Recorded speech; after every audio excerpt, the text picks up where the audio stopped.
Ada yang bisa dibantu? Halo, assalamualaikum. Waalaikumsalam. Ada yang bisa dibantu? Oh, mau sharing aja boleh kan, Miss? Boleh, boleh silakan. Tapi kamu tahu kan setiap kali telepon masuk ke saya, secara langsung dan tidak langsung masuk di YouTube sama di Facebook, Oh, jadi hati-hati jangan pernah menyebut nama siapapun termasuk namamu sendiri. Kan saya tidak ingin setelah viral kalian minta take down. Kenapa? Eh, saya kan subscribernya jenengan, kan Iya. pernah lihat konten-kontennya gitu, Mi. Iya. Ini mau kan ada tawaran job dari Hong Kong. Mm-mm.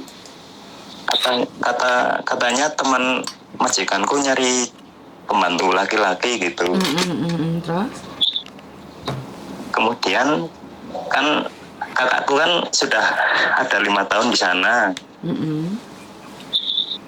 Dia kan pacaran punya teman majikan yang katanya majikannya itu butuh cowok, cuman harus bisa bahasa Kantonis, sedangkan kakak saya itu merekomendasikan saya gitu. Kemudian beberapa hari yang lalu kakakku telepon lagi, gimana, mau apa enggak? Aku bilang, aduh saya masih kerja di Indo, ini gimana? Sedangkan saya bahasa Kantonnya belum bisa gitu. Terus saya kan cari-cari info, terus tanya-tanya di komen-komen di YouTube yang tentang proses ke laki-laki ke Hong Kong. Cuman kan saya tidak tahu proses secara resmi gitu loh. Terus?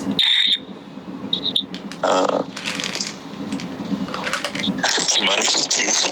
Kok jadi bingung? Terus? Ya kan setelah konten-konten itu kan banyak yang marahnya yang sedang ada penipuan gitu kan, Miss. Betul. Nah, saya kan nggak mau terlibat di kasus itu atau jadi korban gitulah. Makanya saya cari info yang detail seperti sharing dengan Miss Yuni ataupun Mas Sandro gitu loh. Kan aku tanya ke kakakku, itu syaratnya gimana? Katanya sih majikannya itu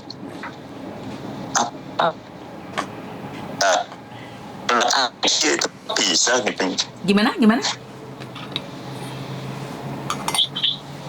Kata majikannya nggak mau lewat agensi gitu. Oke, terus? Aku bilang kan sama kakakku, loh, mana nggak bisa lewat agensi terus itu prosesnya gimana supaya resmi gitu. Makanya kalau para TKW itu kan harus terus agensi gitu. Betul. Gimana di sana nggak dimasak gitu. Suaramu putus-putus, Mas. Sinyalnya di sini Sulit ya. Oke, terus? Nggak apa-apa. shopnya sih katanya bersih gedung, bersih rumah gitu. Itu gimana, Miss? Jobnya bersih-bersih di mana? Di gedung apartemen. Nggak mungkin loh itu. Kecuali yang punya KTP Hong Kong. Dan itu kakak kandungmu sendiri. Iya, kakak kandungku. Coba kita teleponan 3 orang gitu, biar dia kasih penjelasan ke saya, jadi saya setidaknya tahu. Bisa nggak? Sekarang lagi kerja, Miss. Iya, kerja kan masih bisa ngangkat telepon kan? Kalau di Hong Kong kan bisa toh? Lagi kerja, lagi berangkat, sudah saya WA. Iya. Maksudnya kakakmu kerja apa? Kakakmu jadi pembantu kah atau nikah sama orang Hong Kong kah atau seperti apa? Iya, pembantu. Kakakmu pembantu. Tapi kan dia bisa ngangkat telepon kalau kamu kerja. Katanya majikannya itu pelit banget. Terus kamu suruh bayar nggak kalau proses? Ya, kalau proses nggak tahu sih, saya kan bilangnya sih suruh nggak mau lewat agensi kok. gimana lewat ke agensi, saya bingung. Oke, satu kali lagi. Kalau kalian melakukan kontrak mandiri itu biasanya sangat sulit sekali. Karena ada kontrak mandiri yang tidak perlu agensi kalau job cowok. Ya ini di kebun. Cuman syarat dan ketentuan itu berlaku banyak sekali. Kalau majikannya dia mau ribet, ya jelas nggak apa-apa. Nggak apa-apa, boleh. Tidak lewat agent boleh. Tapi hanya ada di kebun. Sampai ada yang bilang kamu bersih-bersih kantor, bersih-bersih apartemen, buang sampah. Itu tidak ada. Itu adalah ilegal. Kamu bisa masuk Hong Kong 30 hari, tapi kalau ditangkap polisi, kamu kerja, kamu masuk penjara 14 bulan. Iya, yang saat kan kayak gitu, Miss. Saya nggak mau jadi korban atau jadi beban mental di sini maupun di sana. Yang saya mau kan yang kerja resmi gitu kan. Soalnya secara langsung dan tidak langsung logika aja, suami saya orang sini, anak-anak saya ada di sini. Dia aja nggak bisa bawa omnya ke sini, omnya malah dibuang ke Korea. Artinya adalah memang tidak ada pekerjaan resmi. Kalaupun ada itu sangat jarang sekali dan gajinya sangat kecil, 4730, sama kayak pembantu. Iya sih, Pak. Iya, katanya sih gajinya segitu. Makanya Standar. gajinya standar. Dan kalau nggak lewat agent itu pertanyaannya adalah ilegal.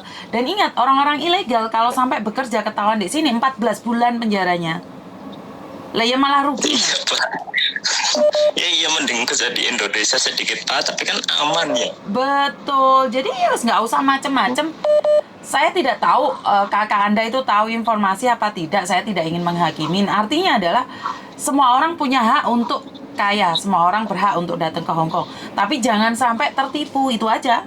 Karena takutnya itu yang kayak kemarin itu meyakinkan suaminya kalau ini temennya baik lah, sudah kenal apa-apa, ternyata enggak. Suaminya sudah masukin uang 2 juta lebih, ternyata itu adalah sindikat. Karena dia menutup-nutupin sama keluarganya, paham nggak? Saya takutnya kakak. Paham. Saya kan Gimana?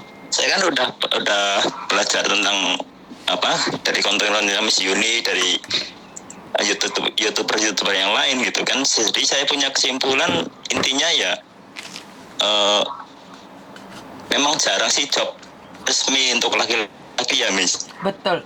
Ya, betul. ibaratnya 1000 banding 1 lah gitu. Betul. Ya, kamu waspada seperti ini saya Dan suka. hanya orang-orang tertentu saja yang bisa iya. Betul.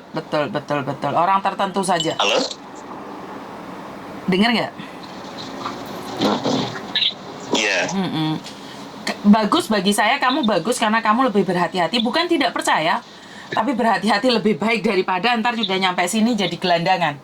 Jadi beban keluarga, jadi beban saudara yang Iya, betul. Yang saya sudah punya pikiran seperti itu, misalkan kalau saya dalam hati pikirnya kok masa aneh pakai agensi terus kerja di situ resmi dapat gaji ya ibaratnya dasar seperti para TKW gitu kan. Dan hati saya kok betul. Sedangkan untuk proses yang laki-laki secara resmi maupun para TKW itu prosesnya nggak begitu mudah. Betul. Wah, ini Kak ada tawaran job enak betul dari Indonesia, langsung suruh datang ke situ. Makanya kan tidak mungkin. Nah,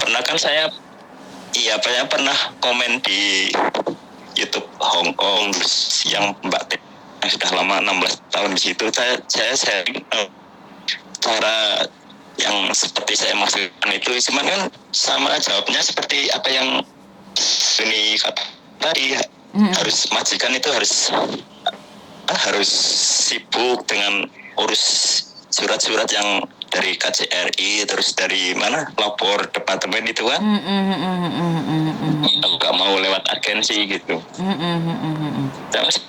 Saya juga tanya kakakku loh, kenapa nggak mau lewat agensi? Katanya kalau mau lewat agensi. Suara jenengan putus-putus, Mas. Nggak usah pakai headset ya? Mungkin jangan pakai headset, suaranya putus-putus. Iya, kita lepas dulu.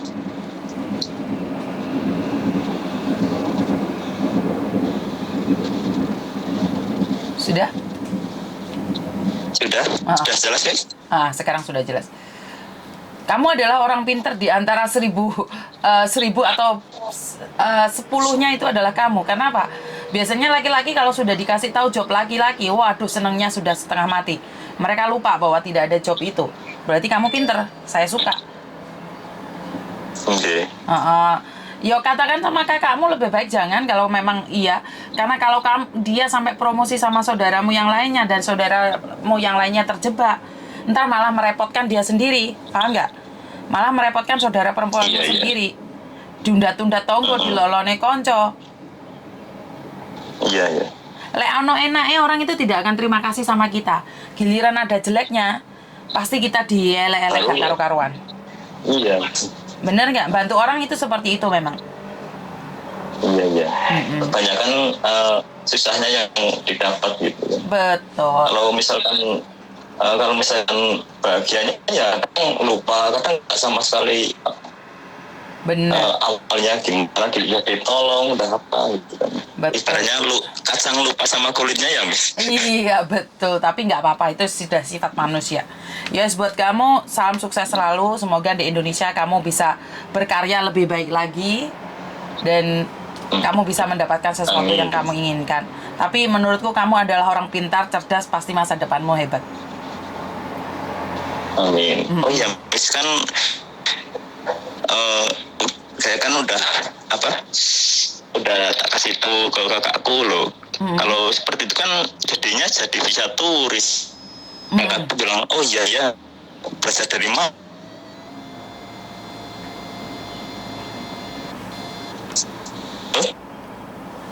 Suaranya hilang-hilang dan putus-putus, saya kurang tahu. Tapi menurut saya laki-laki ini sangat hebat, pintar sekali dia. Sebelum dia datang sebelum dia tertarik dengan sesuatu, ternyata dia mempelajari lah inilah. Ini yang saya suka. Jadi kalau kalian ditawarkan sesuatu, selidiki dulu. Kalau dia terburu-buru, maka urungkan niat itu. Berarti memang ada sesuatu yang tidak diizinkan kamu tahu. Nah ini orang pintar, menurut saya ini adalah laki-laki pintar ini. Dia tidak gampang percaya padahal kakaknya sendiri. Dia menyelidiki, dia melihat konten-konten orang-orang Hongkong, bukan cuma saya ya. Dia telepon lagi sebentar. Halo? Halo? Kan HP-nya.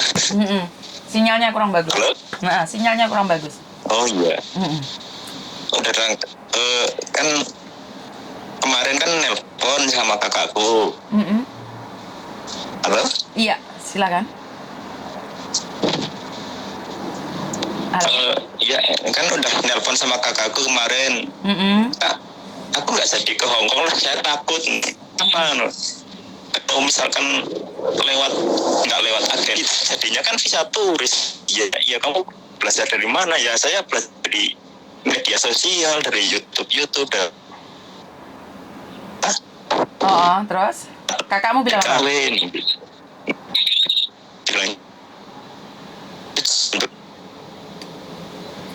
Oke, suaranya masih putus-putus saya tidak bisa dengar dengan jelas. Nggak apa-apa wes. Pokok intinya adalah dia hebat, dia ngecek apapun itu yang ada di luar sana, tidak mudah percaya. Karena dengan seperti ini saya bangga ya. Jadi orang-orang Indonesia itu, saya ingin orang-orang Indonesia itu tidak mudah ditipu, tidak mudah dibohongin. Dengan apa? Dengan menyelidiki. Saat kamu dengan informasi itu diselidiki dulu. Jangan langsung, oh ya, percaya. Di media sosial jangan terlalu percaya. Jangankan kalian, sama saya jangan pernah percaya. Namanya orang dipercaya itu biasanya lupa diri. Saya sendiri aja kadang-kadang, ya namanya orang khilaf. Kadang-kadang kata-kata saya kasar, kata-kata saya tidak menyenangkan.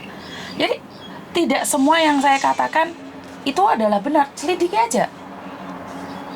Halo?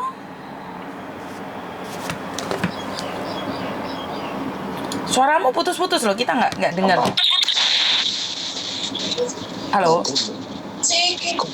Halo? Suaramu putus-putus. Sinyalnya. Ya udah nggak apa-apa, soalnya saya sendiri ada acara keluar sama keluarga karena hari Minggu, lain kali disambung lagi ya. Ya, terima kasih. Terima kasih ya. Assalamualaikum.